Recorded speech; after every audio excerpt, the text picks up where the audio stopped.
ప్రసంగి గ్రంథంలో మాటలన్నీ కూడా ఉంటాయి. అతడు ధనము లేకపోతే బాగా డబ్బు సంపాదిస్తే డబ్బులో తృప్తి ఉంటుందని అతడు విస్తారమైన డబ్బును సంపాదించాడంట. దేవునికి స్తోత్రం. మీరు ప్రసంగి గ్రంథము 2వ అధ్యాయము 8వ వచనములో చూసినట్లయితే డబ్బులో తృప్తి ఉందని సొలొమోను ఎంత కావాలో అంత ధనాన్ని అతడు సంపాదించాడంట. అతడు ఎంత సంపాదించాడని అంటే అతని యొక్క ధనాన్ని గురించి అక్కడ వ్రాయబడింది. ఏం సంపాదించాడంటే వెండిని సంపాదించాడంట, బంగారాన్ని సంపాదించాడంట, వెలగలిగినవన్నీ కూడా సంపాదించాడంట. అతను కూర్చున్న కుర్చీ బంగారం, అతడి ఇల్లంతా కూడా తాపడము చేత అతని యొక్క స్తంభాలు, ఆ యొక్క ఇల్లు, ఆ యొక్క ప్లాస్టింగ్ అంతా కూడా దేనితో నింపుకున్నాడంటే బంగారముతో దాన్ని తయారు చేసుకున్నాడంట. హల్లెలూయా, హల్లెలూయా. బహుశా మీకు అర్థమై ఉంటది. అంటే డబ్బులో తృప్తి ఉందని సొలొమోను శతప్రయత్నాలు చేశాడు. అతని జీవితంలో డబ్బులో తృప్తి ఉందని ఎంత కావాలో అంత సంపాదించాడు, ఎంత అనుభవించాలో అంత అనుభవించాడు. కానీ అతనికి ఎంత బంగారం కావాలో, ఎంత వెండి కావాలో వాటన్నిటిని కూడా సమకూర్చుకున్నాడు. కానీ అతనికి చివరికి అర్థమైంది ఏంటో తెలుసా? ఈ ధనములో ఏమాత్రము కూడా తృప్తి లేదు, ఈ ధనములో ఏమాత్రము కూడా ఆనందం లేదు. తృప్తి కలుగుతుందని నేను ఎన్నో ప్రయత్నాలు చేశాను, అందులో తృప్తి లేదని అతడు చెప్పేశాడు. ఈరోజు చూడండి, ఇండియాలో ఏమిటి ధనం చాలదని ఈరోజు చాలా మంది ఏం చేస్తున్నారంటే విదేశాలు వెళ్ళి డబ్బును సంపాదిద్దామని చాలా ప్రయత్నాలు చేస్తున్నారు. వారిని అడగండి, మీరు విదేశాలు వెళ్ళారు కదా, మీరు ఏమైనా తృప్తిని, ఆనందాన్ని పొందుకోగలుగుతున్నారని అంటే వారు చెప్తారు, మాకేమాత్రం కూడా తృప్తి లేదు.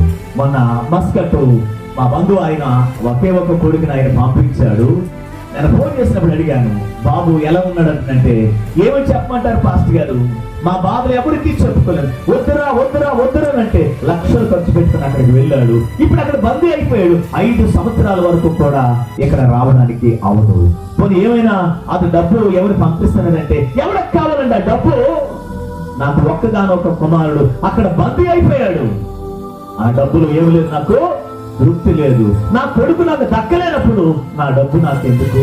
ఈరోజు చాలా మంది ఏం చేస్తున్నారంటే డబ్బులో తృప్తి అనుకొని చాలా మంది ఈ డబ్బు వెనకాల చాలా మంది పరిగెడుతూ ఉన్నారు. దేవునికి స్తోత్రం.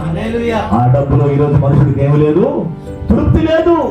ఈ రోజు ఆ డబ్బు తృప్తినివ్వలేదు, కానీ ఆ డబ్బే వారి జీవితంలో ఒక శాపముగా మారి వారి కుటుంబాల్లో కలహాలకు దారితీస్తున్నాయి, సమస్యలకు దారితీస్తున్నాయి. ఎన్ని కుటుంబాలు విడిపోతున్నాయి చూడండి.